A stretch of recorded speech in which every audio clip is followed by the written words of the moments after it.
So ముందుగా రాంభూపాల్ గారు చెప్పండి, నిజంగానే సూపర్ 6 సూపర్ హిట్ అంటున్నారు. మరి ఇప్పుడు కొన్ని వినిపించాము మీకు ఆ అంశాల మీద. నిజంగా ఆయన అంత ధైర్యంగా ఎలా చెప్పగలుగుతాడు?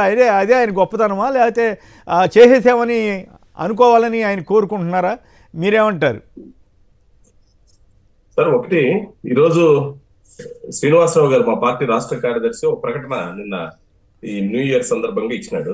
అది చూస్తే మీకు ఓ విషయం స్పష్టంగా ప్రజల్ని పదే పదే నమ్మించాలనుకోవడం అది చివరికి ప్రజలే విసుక్కునేంతగా మారిపోతుంది. అందుకని చంద్రబాబు నాయుడు గారు నమ్మించే విషయాలు మానేసి ప్రజలకు నమ్మకం కలిగే పనులు చేపట్టాలి అనేది ఈ రోజు ఆయన ఇచ్చిన ప్రకటన. మంచి బాగా చెప్పారు. కామెంట్ బాగుందండి, కామెంట్ బాగుంది.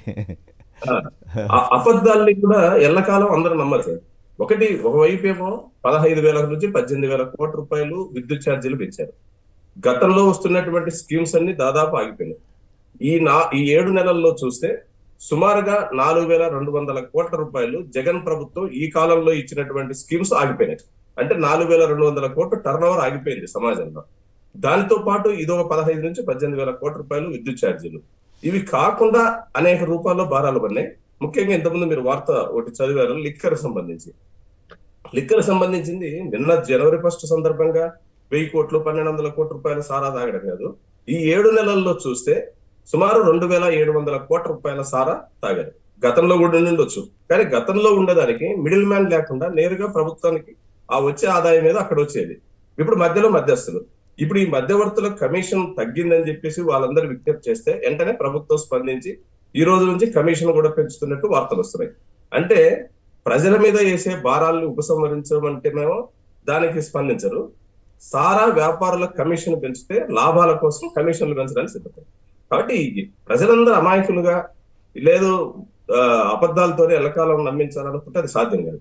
రెండో వైపు ఇప్పుడు చెప్తున్నారు బనకచెర్ల గోదావరి నదుల్ని అనుసంధానం చేసేసి మొత్తం ప్రతి ఎకరాకు నీరు.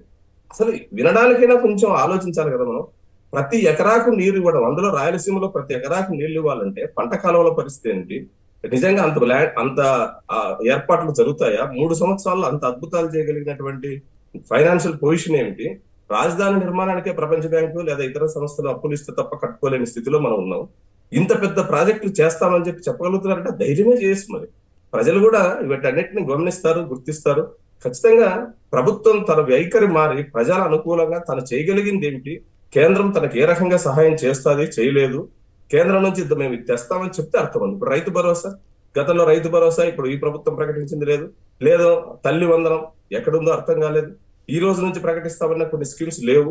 మళ్ళా జనవరి సంక్రాంతి సందర్భంగా అంటున్నారు. అందుకని ఒక నెల 2 నెలలు లేదా 5-6 నెలలు వెయిట్ చేయగలరు. పదే గతంలో అప్పులు ఎక్కువైనాయి కాబట్టి మా ప్రభుత్వం అప్పుల నిర్వహణలో ఈ స్కీమ్స్ అన్ని అమలు అవుతాయో లేదో నాకు భయం వేస్తుందని చెప్పినటువంటి చంద్రబాబు నాయుడు గారు ఇప్పుడు అప్పులు ఇంకా మరింత ఎక్కువ చేస్తున్నారు.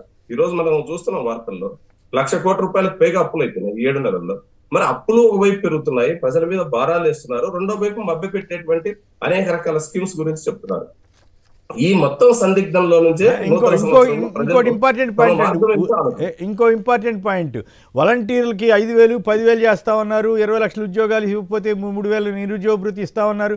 ఉన్న వాలంటీర్లకి వచ్చే 5,000 కూడా లేకుండా చేశారు. తర్వాత ఇప్పుడు అనేక చోట్ల ఇప్పుడు బెవరేజ్ కార్పొరేషన్ నుంచి 15,000 మంది తీశారు. ఇవాళ ఇంకో వార్త 4,000 మందిని 4,000 సుమారుగా మలేరియా ఉద్యోగాల నుంచి తీశారంటే ఇట్లా ప్రతిరోజు ఎక్కడో చోట నుంచి ఇట్లాంటి వార్తలు వస్తున్నాయి. మరి వీళ్ళు ఉద్యోగ కల్పన ఎక్కడ చేస్తున్నారు, ఏం చేస్తున్నారు? నేను అడుగుతున్నాను సార్, మలేరియా ఇప్పుడు విశాఖపట్నంలో మలేరియా డిపార్ట్మెంట్ లో పనిచేస్తున్నటువంటి పారిశుద్ధ్య కార్మికులు ఒక సెక్షన్ అది. ఆ ఉద్యోగులు 431 మంది తీసేసినారు. అట్లే రాష్ట్రంలో చాలా చోట్ల పారిశుద్ధ్య కార్మికులు రెగ్యులరైజ్ చేస్తామన్నాడు, అదేం కాలేదు. ఇప్పుడు తీసేయడానికి సిద్ధపడుతున్నారు. వీటితో పాటు గోపాల మిత్రలో పనిచేస్తున్నటువంటి పశుసంవర్ధక శాఖలో పనిచేసే ఉద్యోగులను తొలగించడానికి అన్ని రకాల ఏర్పాట్లు జరుగుతున్నాయి. సచివాలయం స్టాఫ్ ను కుదించాలని చెప్పేసి ఇప్పటికే మొత్తం ఆ స్టాఫ్ ఎక్కడ ఎంత అవసరం ఉంది, మిగిలిన వాళ్ళు ఎక్సెస్ ఉంటే ఎక్కడ వాళ్ళని అకామిడేట్ చేయాలనే దానికోసం వాళ్ళ ప్రయత్నాలు జరుగుతున్నాయి. డిఎస్సి నోటిఫికేషన్ 2 సార్లు ప్రకటించి అది వాయిదా పడిపోయింది. మరి ఇవన్నీ చేయకుండా ఉద్యోగ కల్పనల గురించి లక్షల ఉద్యోగాలు 20 లక్షలు 80 లక్షలు అసలు అంకెలు చెప్తుంటే నిన్న చెప్పిన అంకెలు ఇప్పుడు పెరిగిపోతుంది. అన్ని లక్షల ఉద్యోగాలు వచ్చే పరిస్థితి ఉందా రాష్ట్రంలో? ఒకవేళ వస్తే ఎక్కడి నుంచి వస్తాయి, ఏ పరిశ్రమలు వస్తున్నాయి? కాబట్టి కేవలం ఎండమావుల్ని చూపించి ప్రజల దాహార్తి తీర్చాలనుకుంటే అది సాధ్యం కాదు. అల్టిమేట్ గా ప్రజలు నిజ జీవితం నుంచే నిర్ధారించుకుంటారు. అందుకు ఈ న్యూ ఇయర్ ఒక సందర్భంగా ఉపయోగపడుతుందని చెప్పేసి భావిస్తున్నాం. రైట్.